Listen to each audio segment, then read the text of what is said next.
What's up, guys? Thanks for coming back to Lockdown Universe. Just wanted to let you guys know that Anchor now is allowing you to become part of the Lockdown Universe experience by becoming part of the subscription. We're only charging $1.99 currently, and we want you to be part of the experience. We're going to offer unheard of whistleblower testimony, as well as government insider information, as well as folks who have undergone hypnotic regression and told us their story. So please tune into that. If you are interested for deeper cuts and deeper information, please consider being part of the subscription. It's only $1.99 and it's definitely worth it. So join in. Let's get to the show. What's up, guys? Welcome back to Lockdown Universe, home of the bizarre, peculiar, and unheard of stories of UFO legend and lore. Welcome back, welcome back, welcome back. Happy to be back. Have an interesting story tonight that combines a few stories from aliens in the past together. This story has a strange creature involved in it. Another 3.5 foot tall creature, yet this is not a gray. This is a very different type of alien. So I want you guys to stick around and hear this story because it has a lot of similarities to another story we'll get into in a second.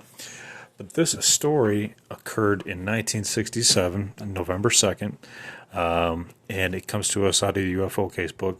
And it happened at 9:30 at night on Highway 26 in Eerie, Idaho, Rie. Always love Idaho. Seems like a very remote place.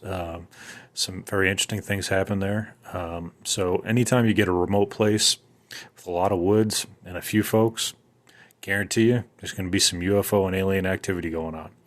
So in this particular instance, there were two teens driving on the highway when all of a sudden there was a blinding flash of light that hit their car, and this followed by an abrupt small domed UFO appearing right in front of them.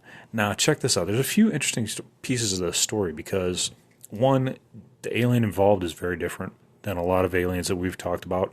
The second is that the aircraft itself is actually different than what we've talked about in the past. This aircraft was actually a transparent dome. Okay, so this is where it gets to be cool because when we talk about different alien species, different craft, different technology, and all this stuff, all of these pieces come together and make sense because they're actually different species or they're a different craft, or sometimes, we have a combination of the two. Sometimes we might have two species in one craft, but in this case, it's a different species in a gray. It's a transparent dome that traveled with two small, strange-looking occupants in it. Okay, so the car, like always, was brought to a stop.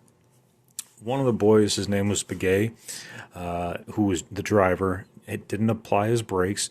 The object stopped the car, and it hovered about 5 feet above the highway right in front of them. I mean, talk about terrifying, man. This is the stuff that's in movies, okay, guys? This is the stuff that's, it shakes you to your bones and gives you goosebumps. So the craft was about 8 feet wide, so it wasn't very big. This wasn't a mothership. This was like an abducting ship or a scout ship. It was about 8 feet wide. It flashed green and orange lights around the rim, and the area was bathed in a vivid green light. So it's interesting. Okay, we have orange and green lights that are flashing around the rim, but the entire area is bathed in a green light.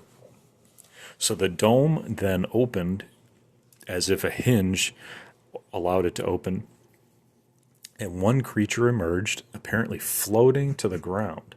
It was about 3.5 feet tall, like we said, and on its back was a kind of a pack that protruded above and behind its head. Its face was oval and heavily pitted and creased. So we have to take these details and kind of examine this, okay? So at the very beginning, at the appearance, first glance over, you say 3.5 feet tall alien. It's got to be a gray, right? Big almond eyes, small slit for a mouth, no ears. But check this out. We have 3.5 foot tall, but we have it wearing a pack that protruded above and behind its head. So some sort of pack. Whether this pack was keeping it alive or whether the pack was for like search and rescue, or whether it was for investigation or protection. You know, who knows what the pack was for. But we don't hear about grays wearing packs ever. So this is a very different kind of a species here we're talking about. Now, it's not just the pack that makes it different. It's also the oval and heavily pitted and creased facial structures that were on this thing. Now, the only alien I've come across that stated that it had a heavily pitted face or a heavily, creased face or skin appearance at all, right, in UFO history, since most aliens seem to have, smooth skin or, relatively benign skin. This creature sounds like it's been through hell and back.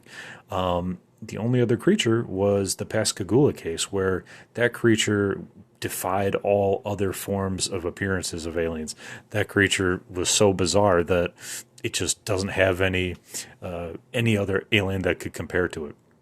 And it was heavily pitted. It was heavily creased. It looked like a big melted marshmallow man, basically. If you look at some of the pictures, very bizarre. So this creature is very different in that it's heavily pitted and creased. It did have two small round eyes. Okay, two small round eyes, not almond eyes, not huge eyes like the grays. Two small round eyes, and it did have a slit-like mouth. So here's where it gets interesting as well. It also had large ears that stood high on its head. So it didn't have any hair, but it did have two large ears that stood high on its head. Now, the only case that I can think of that resembles these aliens is the Hopkinsville case going back to 1955, okay, in Kentucky, where the aliens were seen as little green men. Okay, this was in Kentucky, Hopkinsville. So this is far from Idaho. Doesn't really matter, if you got interstellar travelers. But these guys were 2.5 to 3.5 feet tall. I'm doing research as we speak right now. These guys had large floppy ears that extended considerably above their crown. They were bald. Their face came to a point, though, at the bottom, kind of like a oval at the top and then pointy at the bottom. So a little bit different there. A slit for a mouth. Weird kind of bulging eyes, though. Not like an almond or not like a gray, but kind of circular and kind of bulging out. So kind of strange there. But their arms almost went down to their feet. We don't have that particular statement in this current case from Idaho, and in the Hopkinsville case, their face was not heavily pitted, but the eyes seem similar, the ears kind of seem similar, but otherwise they also had antenna in the Hopkinsville case, so a little bit different, but again, very interesting, very similar in certain circumstances, especially with the ears. So if we move forward, as this creature approached the driver's side of the car, the being opened the door and slid behind the wheel. That's interesting. The car began to move, and it was being kind of pushed and towed by the UFO. It was taken way off the road into a wheat field, and the UFO kept a fixed position a few feet in front of it. As the car stopped, the other boy, Tossie, who was sitting next to the door, suddenly opened and took off and ran off into the night to a farmhouse owned by Willard Hammond. It was about a quarter mile away. And meanwhile, Big Gay, our other teen, was cowering in the front seat next to this alien. And he stated that the creature was jabbering at him unintelligibly, making sounds that were high and rapid like a bird. The second being, who had apparently given up chasing Tossie, apparently there was an alien chasing this poor kid, returned to the car. So now you have Big Gay with two aliens. The first alien got out, and the two beings rose up and into the UFO at this point. And then the UFO ascended in a zigzag path. I don't understand what would make sense about ascending into a zigzag path other than to use it as defensive maneuvers against, Earth Earthlings, the military, radar, or any other technology that might throw it off. By 50, what was this, 55, I believe it was? 67. The other one, Kentucky, was 55. So by 67, they probably had figured out from the Aztec crash and from the Roswell crash in 47, 48, that the radar was beginning to be a problem and that they could potentially have issues. So maybe that zigzag path was more of a defensive maneuver to avoid any of Earth's accidental or purposeful defensive maneuvers. So going back to these poor kids, meanwhile, at the home of Willard Hammond, Tossie could scarcely make himself understood by the poor farmer and family. The family calmed Tossie down and accompanied him back to the field where Begay was sitting speechless in his car with fright, and his eyes were tightly closed, yeah. So this poor kid's sitting in the front seat, just totally terrified. And, of course, right? I mean, if he's a teenager, I mean, it doesn't matter. Even if you're an adult, you're going to be terrified. But I think being a teen, you'd be even more frightened.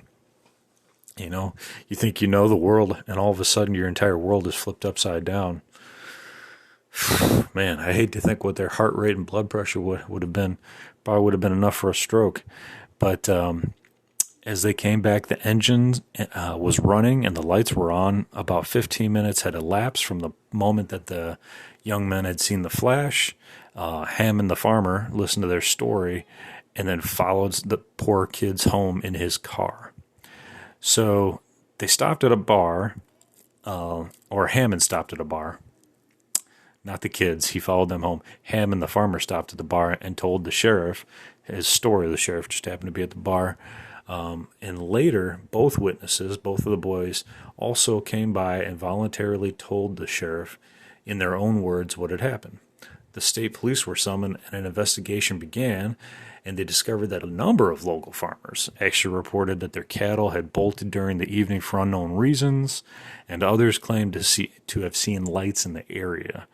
So the report was also investigated by NICAP in Idaho Falls. During the investigation, they learned of another man who had claimed to see these UFOs that same night. And they were able to confirm a few different reports. And it's very interesting. It's not just one person involved in this. It's multiple people, multiple witnesses that could confirm it. And the craft itself is very interesting. In invisible dome or translucent, transparent dome. I've only heard of that in one other case. On another podcast where it was a box-shaped UFO and it had landed and it had some human-like figures inside of it, and they were moving at the speed of light. Well, not speed of light. It looked like they were moving at like fast forward times 2 or times 4 on your VHS or your DVD or DVR, kind of fast forward motion. That was not the case with these aliens. They obviously didn't look human. Very bizarre looking aliens, unlike any other aliens I've ever heard of. And again, 3.5 feet tall. When I think about, evolution, you tend to think of creatures as they evolve, becoming taller, more dominant in their area, and not as short. A lot of these aliens appear to be like 3.5 feet tall. It just makes you wonder, is there a different gravity on their planet, or their star system that didn't allow them to reach a higher height? Did they not need to? Have they needed to regress because they had to go underground? Or was there another reason? Very interesting to think about. But anyway, just something to think about here. Idaho, it's a very interesting area. You hear a lot about stories in like the Southwest, and sometimes in Washington State, sometimes in Oregon, but Idaho, you don't hear a lot. It's not a very populated state, so it's good to hear that there are some UFO stories there. Whether that's good or bad, I'm not 100% sure, but nonetheless, it's a very interesting case. November 2nd, 1967. Something definitely strange happened that night, and hopefully those guys are okay and are taking care of themselves, and have come to peace with it. So anyway, what do you guys think? Do you guys think that these were just an offshoot of the Greys? Do you think these guys are different species altogether? Do you think these guys were like a one and done species, kind of just dropped by Earth and did a quick examination and took off and never came back because we haven't heard about this species before or really since? What are your guys' thoughts? Very interesting. If you guys haven't checked it out, check out the Facebook page at Lockdown Universe. It's where I do most of the posts. I'm always posting, different stories related to these podcasts. Sometimes I'll post something humorous there, just to keep things light and fun and interesting. So go check that out. If you can, drop a donation in the Anchor.fm subscription. It's really easy to do. Helps me focus on these podcasts and stay concentrated, be able to buy some better equipment, and get some better production value out of it as well. So thank you for that if you have, and we'll keep it going. So hopefully you guys are taking care of your emotional health, spiritual health, physical health, taking care of your friends and family, following through on your hobbies and your goals and your dreams. Do something this weekend. Keep yourself active. Keep yourself mentally healthy. Go for a walk, draw, meditate. Do something for yourself, whatever that is. And as always, continue to question the universe around you. Look up to the sky, see what's out there this weekend. Maybe we'll catch something.